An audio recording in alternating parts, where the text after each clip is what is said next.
Hello दोस्तों, ए TET गुरु learning classes में आपका स्वागत है। आज फिर लाए हैं नई सीरीज जिसमें 100 प्लस क्वेश्चन है। चलिए शुरू करते हैं पहले क्वेश्चन के साथ।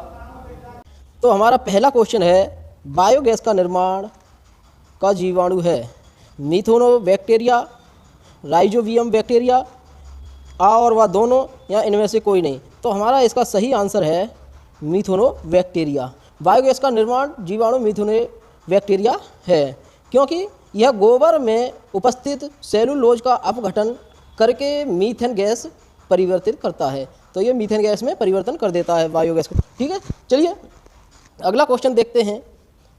अगला क्वेश्चन है, दिन के समय शांत क्षेत्र में ध्वनि का अनुमेय स्तर होता है। तो ये सदैव ध्वनि डेसिमल में मापी जाती है। तो इसका मापक कौन है? डेसिमल। तो पहला ऑप्शन है 60 डेसिमल, 80 डेसिमल, 70 डेसिमल या 90 डेसिमल। तो अगर हम दिन में शांत क्षेत्र की बात करें तो इसका सही आंसर है 60 डेसिमल। चलिए अगला क्वेश्चन है,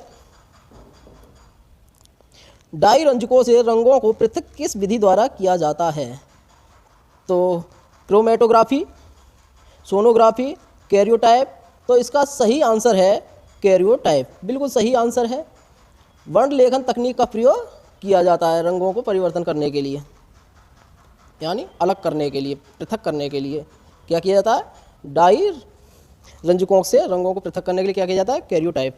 चलिए अगला क्वेश्चन देखते हैं, स्वच्छता को प्रभावित करने वाले प्रमुख कारक कौन से हैं? तो बढ़ती जनसंख्या, शिक्षा की कमी, ए और वह दोनों या इनमें से कोई नहीं। तो इसका सही आंसर होगा ए और बी दोनों, बढ़ती जनसंख्या और शिक्षा की कमी स्वच्छता को प्रभावित करने वाले प्रमुख कारक। बिल्कुल ये दोनों आंसर है, ए और बी दोनों। अगला क्वेश्चन है, डायोप्टर क्षमता वाले लेंस की फोकस दूरी क्या होगी? 25 मीटर, 25 सेंटीमीटर, 5 सेंटीमीटर या 5 मीटर। तो इसका बिल्कुल सही आंसर होगा 25 सेंटीमीटर। डायोप्टर क्षमता वाले लेंस की फोकस दूरी 25 सेंटीमीटर। चलिए अगला क्वेश्चन है, सल्फर डाइऑक्साइड का जलीय विलयन किस प्रकृति का होता है? तो सल्फर डाइऑक्साइड का जलीय विलयन किस प्रकृति द्वारा? क्षारीय, लवणीय, अम्लीय, इनमें से कोई नहीं। तो इसका बिल्कुल सही आंसर होगा अम्लीय। सल्फर डाइऑक्साइड का जलीय विलयन किस प्रकार होता है? अम्लीय। चलिए अगला क्वेश्चन देखते हैं,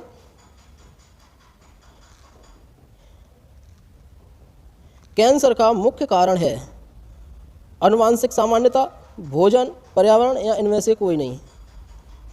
तो कैंसर की अगर बात करें हम, तो कैंसर का मुख्य कारण होता है शरीर की कोशिकाओं में उपस्थित आनुवंशिक पदार्थ में असामान्यता पाना। तो ये इसका आंसर कौन सा होगा? पहला बिल्कुल सही आंसर है, आनुवंशिकता की असमानता। चलिए अगला क्वेश्चन है, यदि ऊपर की ओर फेंकी गई कोई वस्तु जैसे जैसे ऊपर जाती है तो उसकी गतिज ऊर्जा में वृद्धि होती है या कमी? तो कमी होती है, वृद्धि होती है, अनिर्धारित है। तो इसका वस्तु जैसे जैसे ऊपर जाएगी उसकी गति ऊर्जा में कमी होती जाएगी। तो इसका सही आंसर होगा कमी। ईजीसी का पूर्ण विस्तार है इलेक्ट्रॉन फेयरग्राफ, इलेक्ट्रोकार्डियोग्राफ, ए और बी दोनों। तो इसका सही आंसर होगा इलेक्ट्रोकार्डियोग्राफ, बी बिल्कुल सही आंसर है। चलिए अगला क्वेश्चन देखते हैं, यदि किसी अधिक क्रियाशील धातु को उससे कम क्रियाशील धातु के लवण के विलयन में डालते हैं तो क्या प्रतिक्रिया होगी? कम क्रियाशील धातु का विस्थापन होगा, अधिक क्रियाशील धातु का विस्थापन होगा, कम क्रियाशील धातु का क्रिस्टलीय होगा, अधिक क्रियाशील धातु का क्रिस्टलीय होगा। तो इसका सही आंसर है कम क्रियाशील धातु का विस्थापन होगा। ए आंसर बिल्कुल सही है। चलिए अगला क्वेश्चन है, पश्चिम प्रशांत महासागर और चीन सागर में उष्णकटिबंधीय चक्रवातों को कहा जाता है टाइफून, बिलिबिली, हरिकेन, चक्रवात।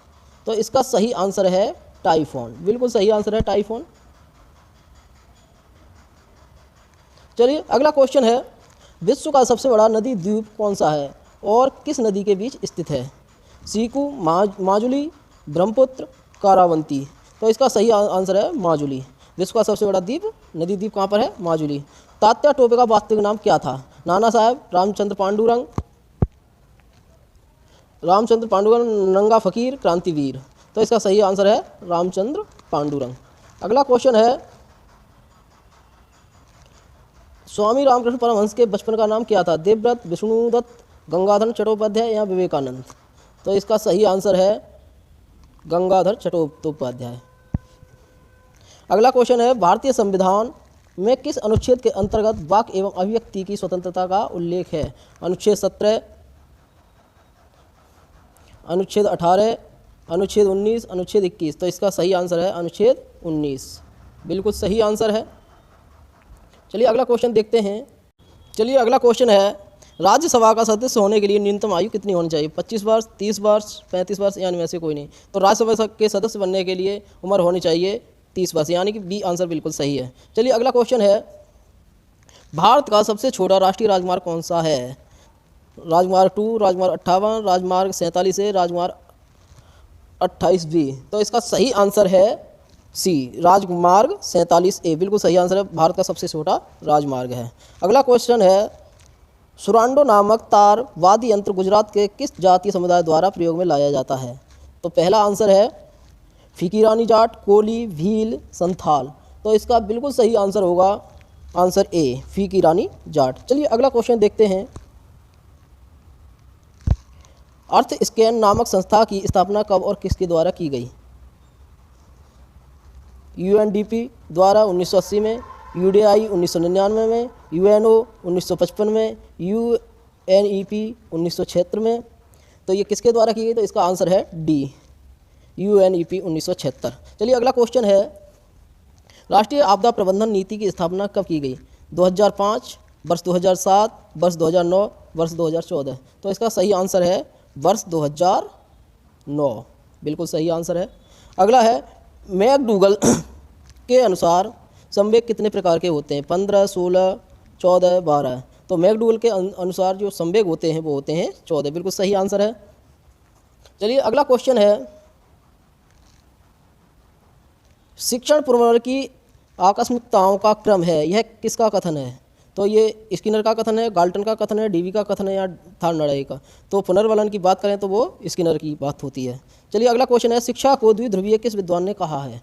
तो इसका सही आंसर है स्किनर ने, कर्टलेविन ने, एबिंगहॉस ने, या जॉन एडम ने। तो ये शिक्षा का द्विध्रुवीय विद्वान ने कहा है शिक्षा को, तो ये किसने कहा है? जॉन एडम ने। चलिए अगला क्वेश्चन है, प्रतिभाशाली बच्चों की बुद्धि लब्धि कितनी होती है? 130 से 140, 140 से 150, 125 से 135, 145 से 155। तो इसका बिल्कुल सही आंसर होगा बी, 140 से 150। चलिए अगला क्वेश्चन है, संविधान के किस संशोधन के तहत शिक्षा को मौलिक अधिकार माना गया है? यह क्वेश्चन आईएएस 2022 में भी पूछा गया है। चलिए इसका ऑप्शन है 86 में संविधान संशोधन अधिनियम 2002, 91 में संविधान संशोधन अधिनियम 2004, 82 में संविधान संशोधन अधिनियम 2002, 84 में संविधान संशोधन अधिनियम 2009। तो इसका बिल्कुल सही आंसर है मौलिक अधिकार 42 में संविधान संशोधन में संशोधन किया गया था, और शिक्षा को मौलिक कर्तव्य में जोड़ा गया था 86 में संविधान संशोधन में। तो इसका आंसर फर्स्ट बिल्कुल सही है। चलिए अगला क्वेश्चन है, सतत मूल्यांकन क्या है? निरंतर होने वाला मूल्यांकन, नियमित होने वाला मूल्यांकन। तो ए और बी दोनों। सतत का मतलब होगा सर्वांगीण मूल्यांकन, यानी सभी प्रकार का मूल्यांकन। तो ए और बी दोनों आंसर होंगे, ठीक है। अगला है, ध्वनियाँ कितने प्रकार की होती हैं? 1, 2 या 3? तो इसका सही आंसर है 2 प्रकार की। चलिए अगला आंसर है, शैक्षिक प्रबंधन एवं प्रशासकीय प्रक्रिया का जनक किसे कहा जाता है? उर्विक, डाल्टर, फेयोल, स्किनर। तो इसका सही आंसर है फेयोल। शैक्षिक प्रबंधन एवं प्रशासकीय प्रक्रिया का जनक कहा जाता है। चलिए अगला क्वेश्चन देखते हैं, आदर्शवाद सिद्धांत के प्रवर्तक किन्हें कहा जाता है? रूसो और सुकरात को, सुकरात और प्लेटो को, मैकियावेली, पेट्रॉक, रूसो, प्लेटो। तो इसका सही आंसर है बी, सुकरात और प्लेटो को आदर्शवाद सिद्धांत के प्रमुख प्रवर्तक माने जाते हैं। चलिए अगला क्वेश्चन है, वैयक्तिक संप्रेषण से क्या समझते हैं? वैयक्तिक संप्रेषण से क्या समझते हैं? शिक्षक द्वारा सभी विद्यार्थी को शिक्षा देना वैयक्तिक संप्रेषण कहलाता है। शिक्षक द्वारा प्रत्येक विद्यार्थी को अलग अलग शिक्षा देना ही वैयक्तिक संप्रेषण कहलाता है। यहाँ ए और बी दोनों, इनमें से कोई नहीं। तो इसका सही आंसर वैयक्तिक संप्रेषण। संप्रेषण का मतलब है एक दूसरे से आदान प्रदान, वैयक्तिक का मतलब है विभिन्नता। तो कैसी विभिन्नता होगी? अलग अलग शिक्षा देना ही, मतलब जिसको जिस चीज़ की जरूरत है उसी प्रकार की शिक्षा देना ही वैयक्तिक भिन्नता कहलाती है। चलिए, तो इसका आंसर हो गया बी। अगला क्वेश्चन देखते हैं, वैयक्तिक भिन्नता के संबंध में प्राकृतिक नियम क्या है? तो पहला ऑप्शन है, इस नियम के अनुसार सभी व्यक्ति समान होते हैं। इस नियम के अनुसार सभी व्यक्ति बुद्धिमान होते हैं। इस नियम के अनुसार कोई भी व्यक्ति पूर्णतः एक समान नहीं होता। तो इसका सही आंसर होगा सी, इस नियम के अनुसार कोई भी व्यक्ति पूर्णतः एक समान नहीं होता। अगला क्वेश्चन है, सर्वप्रथम किसने व्यक्ति भिन्नता का प्रयोग किया था? Galton, Kurt Lewin, John Adam, Skinner. तो इसका सही आंसर है गाल्टन द्वारा, सर्वप्रथम गाल्टन ने इसका उपयोग किया था। अगला क्वेश्चन है, सक्रिय अनुबंधन में पुनर्वर्णन का क्या रूप हो सकता है? दंड, पुरस्कार, परिणाम का ज्ञान, ये सभी। तो इसका सही आंसर है ये सभी। सक्रिय अनुबंधन में सभी प्रकार के पाए जाते हैं। चलिए, अगला क्वेश्चन है, दिव्यांगता का मुख्य कारण है जन्मजात, दुर्घटना, ए और बी दोनों, इनमें से कोई नहीं। तो इसका आंसर होगा जन्मजात भी हो सकता है और दुर्घटना भी हो सकती है। चलिए, अगला क्वेश्चन है, लेविन के अधिगम सिद्धांत के संदर्भ में कौन सा विकल्प सही है? अभिप्रेरणा, जीवन स्तर, अवरोध, ये सभी। तो इसका सही आंसर होगा, कर्ट लेविन की बात करें तो इनका पूरा नाम है कर्ट लेविन, तो ये सभी। चलिए, अगला क्वेश्चन है, सामान्यतः रहने की विधि किस उम्र के बच्चों के लिए प्रभावकारी होती है? 4 से 8 वर्ष, 4 से 6 वर्ष, 5 से 7 वर्ष, 8 से 10 वर्ष। तो सामान्यतः रहने की विधि है वो है 4 से 6 वर्ष। सही है, तो इसका आंसर वी। अगला क्वेश्चन है, कक्षा में उस साधन का नाम बताइए जिस पर शिक्षक पाठ्य सामग्री को लिखता है? चार्ट, ब्लैक बोर्ड, नोटबुक या बुलेटिन बोर्ड। तो ये बिल्कुल सही है, ब्लैक बोर्ड। कक्षा में ब्लैक बोर्ड पर ही लिखेगा कक्षा सामग्री। चलिए, अगला क्वेश्चन देखते हैं। अगला क्वेश्चन है, थानादायी द्वारा प्रतिपादित प्राथमिक नियम कौन से हैं? प्रभाव का नियम, तत्परता का नियम, अभ्यास का नियम, ये सभी। तो इसका आंसर होगा ये सभी। अगला क्वेश्चन है, शाखीय अभिक्रम का विकास किसने किया है? ब्लेज पास्कल ने, नाविन ए क्राउडर ने, डेनिस रिची ने, निकोलस विर्थ ने। तो इसका आंसर है नाविन ए क्राउडर।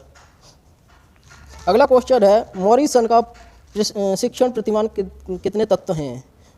2, 4, 3, 5। तो इसके हैं 4, बिल्कुल सही आंसर है। अगला क्वेश्चन है, प्राचीन समय में गणना के लिए क्या प्रयोग होता था? अबेकस, पास्कल, नेपियर बांस, मार्क 1। तो इसका अबेकस बिल्कुल सही है। अगला क्वेश्चन है, विद्यार्थी को जीवन कौशल का ज्ञान देना क्यों आवश्यक है? विकास के लिए, सर्वांगीण विकास के लिए, आत्म विकास के लिए, कौशल विकास के लिए। तो इसका सही आंसर होगा सर्वांगीण विकास के लिए। चलिए, अगला क्वेश्चन है,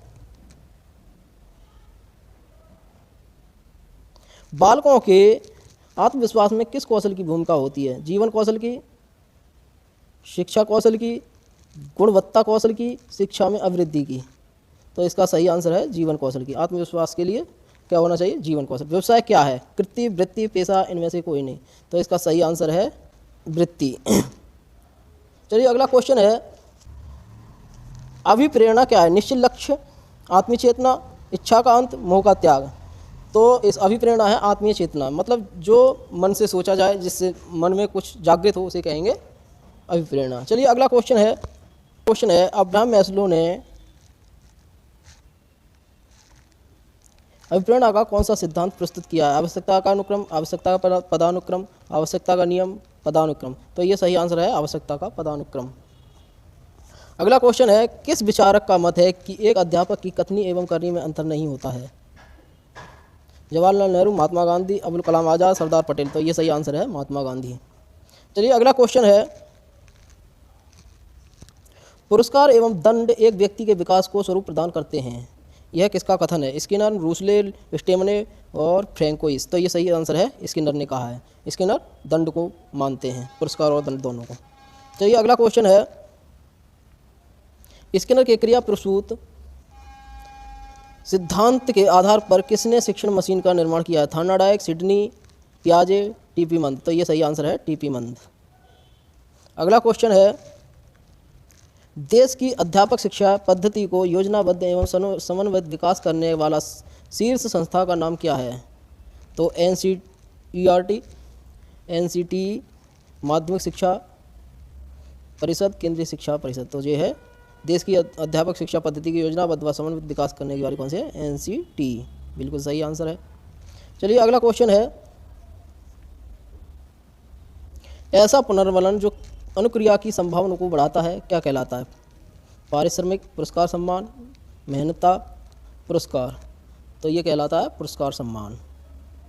चलिए अगला क्वेश्चन है, ग किन वर्णों से मिलकर बनना है? गा और या, जा और या, जा और या, जा और ना। तो ये बना है जा और या प्लस या, बिल्कुल सही आंसर है।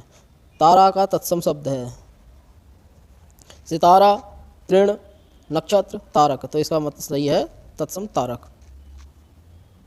अगला क्वेश्चन है, चपला का पर्यायवाची है? चपला तरंग, चमक, बिजली, वृक्ष। तो बिजली चपला का पर्यायवाची है। निम्न में जातिवाचक संज्ञा है? सेना, अस्पताल, बिलाप, गुलाब। तो ये अस्पताल जातिवाचक संज्ञा है। चलिए अगला क्वेश्चन है,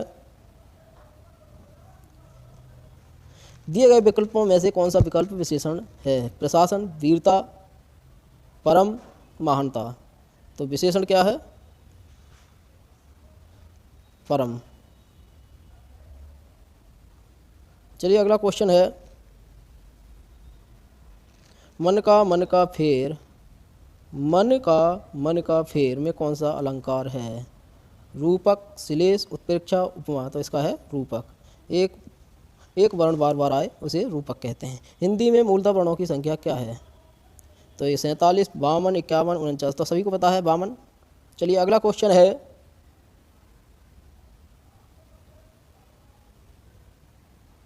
रास्ता बहुत दुर्गम है, सावधानी से चलें। रेखांकित पद की वर्तनी शुद्ध क्या है?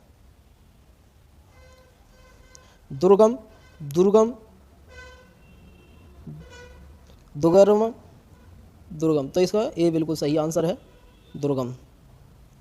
अगला क्वेश्चन है, लघु उर्मी में कौन सी संधि है? तो यण संधि, वृद्धि संधि, दीर्घ संधि, अयाति संधि। तो लघु उर्मी में शब्द बनेगा लघु धन उर्मी। तो इसकी संधि होगी दीर्घ संधि। अगला क्वेश्चन है,